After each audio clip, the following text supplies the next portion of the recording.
Isso. Aí nós vamos entender, lendo o próximo versículo, olha, Gabriel fala para Daniel, né, que são 70 semanas determinadas. E aqui na contagem até a vida do Messias, né, até a vida do ungido, são 69 semanas, né? Isso. Se era 70 semanas, são 69 semanas até ungido. E agora? E essa uma semana? Isso. Onde fica? Ué, se o Messias veio, o fim está determinado em 70 semanas, então se o Messias veio, são um ciclo, então depois que o Messias morreu, você pode contar 7 anos, né, que é a última semana. Seria a próxima ano depois do Messias. Acabou. E aí? Seria o fim no final. Seria o fim. Só que aí tem uns versículos aqui posteriores. Agora nós vamos ler o posterior. Isso agora aí. Que vai ser o 26, né? Isso aí. Depois das 72 semanas, o ungido será morto e não terá nada.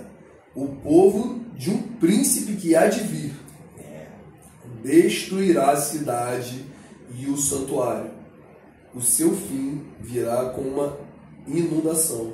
Até o fim haverá guerra e desolações foram determinadas. Ele já falou 27 já? Pode fazer. E ele fará firme aliança com muitos por uma semana. Na metade da semana fará cessar o sacrifício e a oferta de cereais. Sobre a asa das abominações virá aquele que causa desolação, até que a destruição que está determinada seja derramada sobre ele. Bem forte. Bem forte, né? Isso é muito interessante. Aí você vê a ligação do último estudo que nós fizemos, né? Para que agora? Porque isso tudo é escatologia, né? É o estudo do fim, né? As coisas que acontecerão para a culminância do fim. Então você vê que agora nós vamos entender o porquê que essa última semana está destacada. Aí nós vemos aqui, né? O Alberto leu que após as 72 semanas. Por quê? Porque ele separou 7 semanas e 72 semanas. Isso. Então já passou as 7 semanas e mais 72 semanas. Então, total 69. Após as 62 semanas, o Messias será cortado, morto. Isso. Né? Aí vamos. Então, o Messias morreu. Isso. Agora, o povo do príncipe que virá.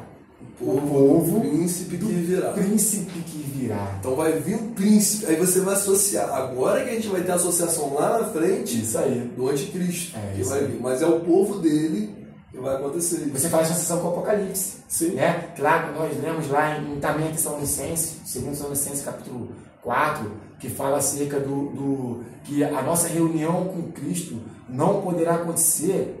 E outra, não deixe que ninguém vos mova facilmente, ninguém te engane facilmente, que não vai acontecer o arrebatamento, o encontro com Cristo, antes que venha a apostasia, e com a apostasia se manifeste o filho da perdição. Aí agora a ligação, que se levantará contra tudo que se chama Deus.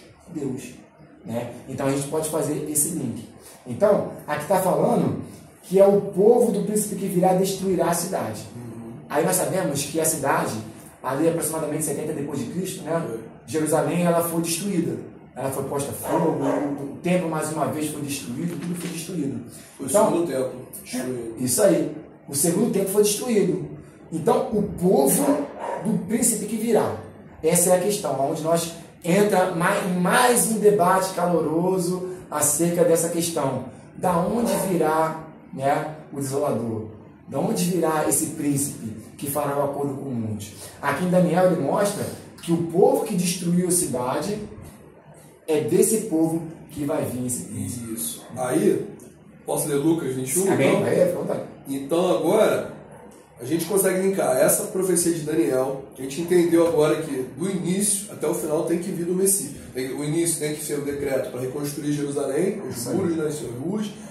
Vai ter que ser um ano e vai culminar com o Messias, com a morte dele, com a vinda e a morte dele, o ministério. Essas aí vão ser as 62 semanas mais uma semana que vai culminar em 63 semanas.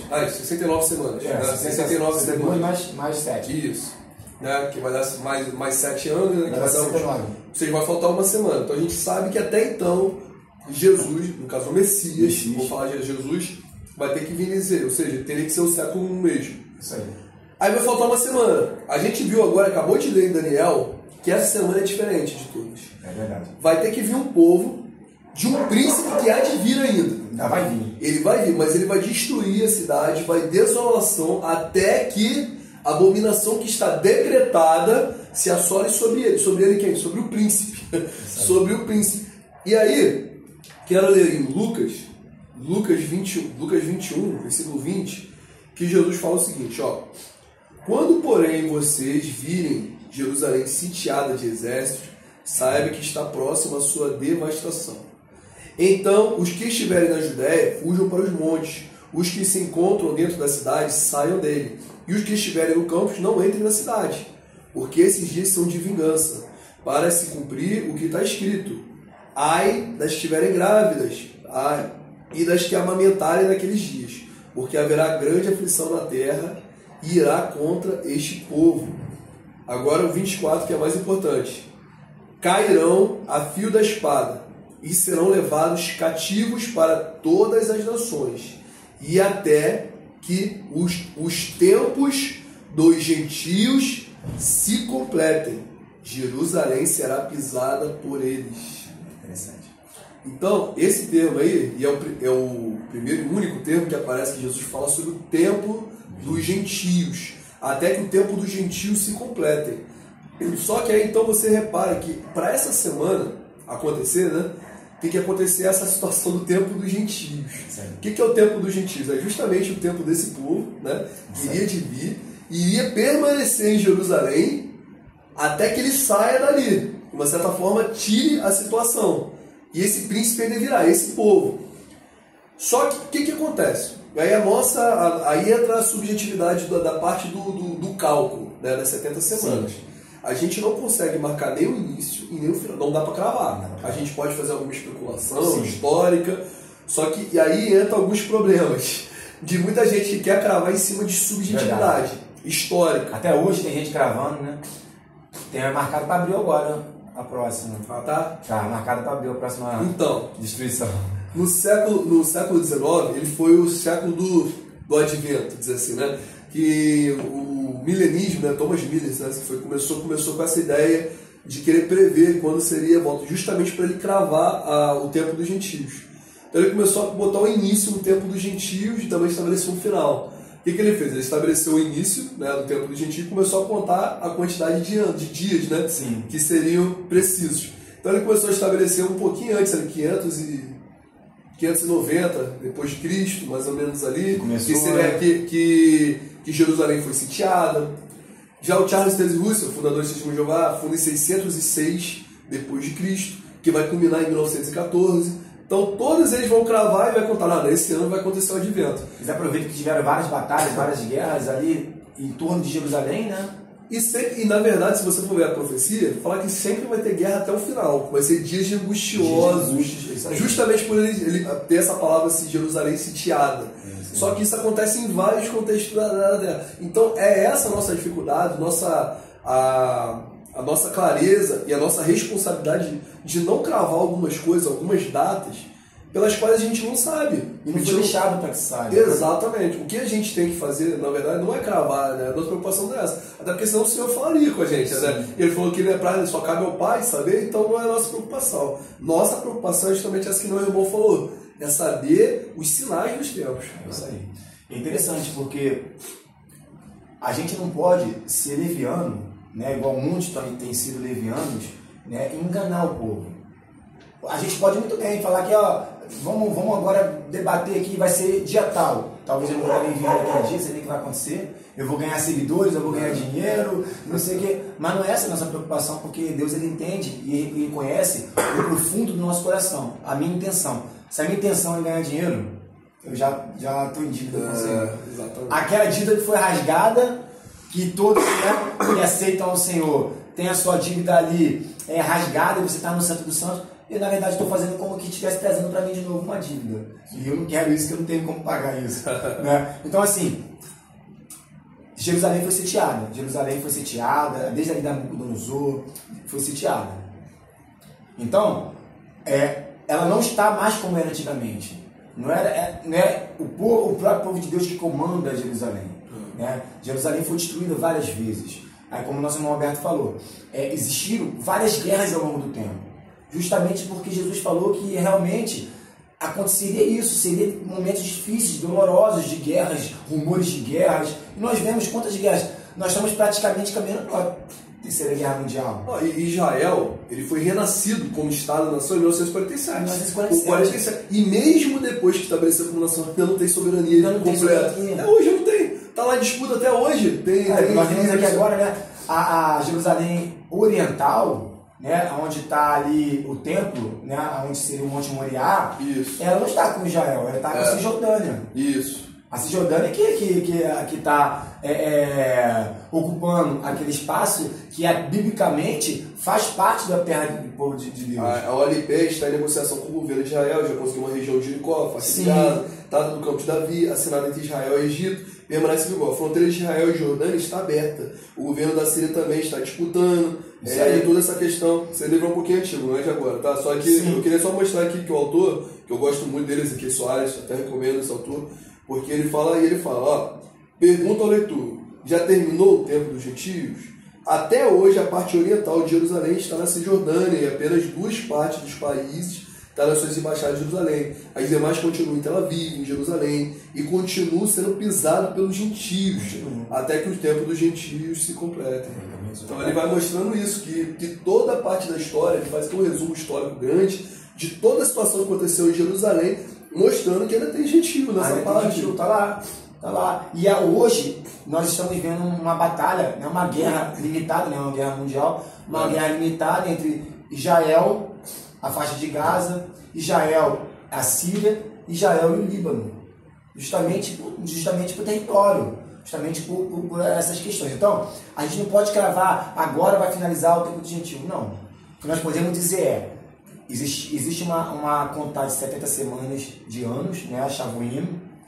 Existe uma contagem separada, 7 semanas mais 62, que dá um total de 69 semanas, que dá um total de 483 anos, que na contagem corrida culmina praticamente ali na unção de Jesus, ou no batismo, ou na morte dele.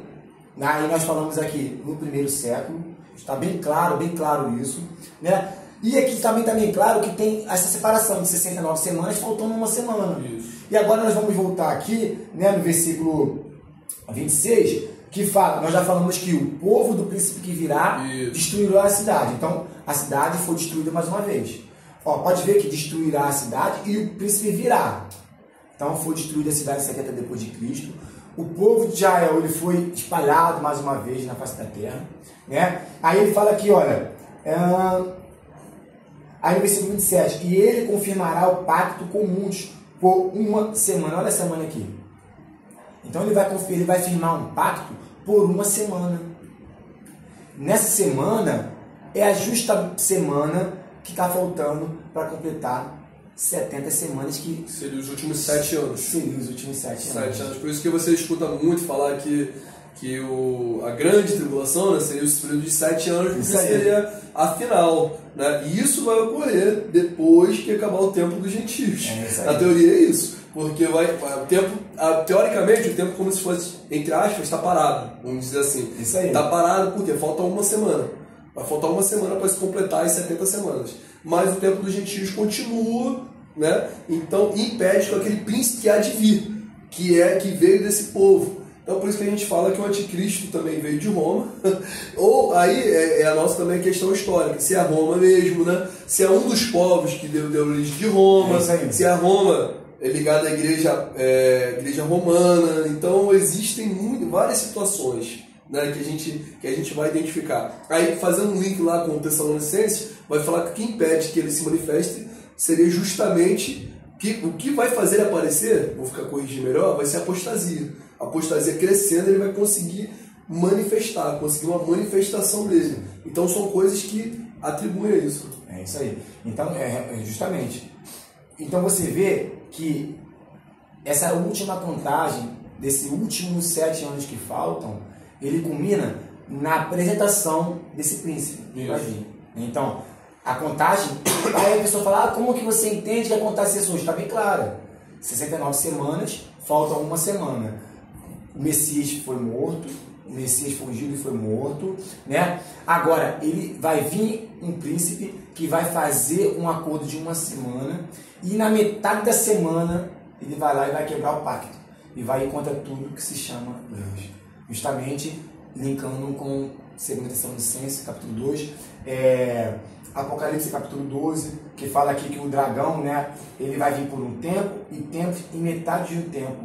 Né? Então, ou seja, um tempo, em tempos, né, e metade de um tempo. Ele vai vir e ele vai fazer justamente essa desolação completa. Isso. Né? Então, fechou as 70 semanas de Daniel. E no final, até que a desolação que está prevista caia sobre ele, sobre o príncipe. Isso aí. Né? Que, ou seja, aí seria o final. Seria o final dos 7 anos. Aí você vai para Apocalipse 19, né? Que a besta que subiu do mar, a besta que subiu da terra, ou seja, o falso profeta e o anticristo, ele vai ser lançado para sempre no lago de fogo. Isso. E o dragão, né, a antiga serpente que deu o seu poder, será preso por 1000 anos, né, tal. Então você vê que até que toda a desolação que está descrita recaia sobre o príncipe, né, virá o fim. Isso. Então, fechamos aqui essa questão das 70 semanas de Daniel. Isso. E que é muito importante. Isso é muito importante para que a gente consiga entender e dominar o que? Quando vai acontecer, não.